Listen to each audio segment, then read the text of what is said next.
sure you want me to toss that bowl of corn things, boss? You mean the little colored wax things we made out of sawdust? Yeah, that's just a design for a candy I haven't figured out yet. Good, because Elliot just ate the entire bowl. Elliot? Isn't he that guy who works in manufacturing who says bloodletting isn't practical and that women should have the right to vote? Yeah, ate the whole thing. They're gone. Hey Elliot, are you feeling alright? I guess so. Well, how did they taste? Pretty good.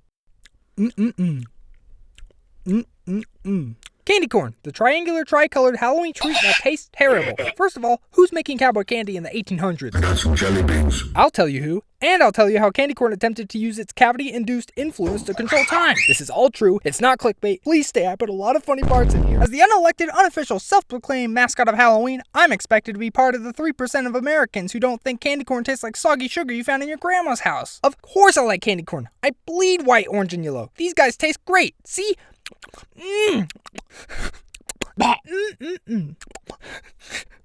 Okay, so candy corn triggers my gag reflex. That's fine. But every year, I break out the 12-foot tall Home Depot skeletons and place the confectionery bowl of candy corn that remains untouched for the Halloween season, and I say to myself, maybe this is the year. I can't.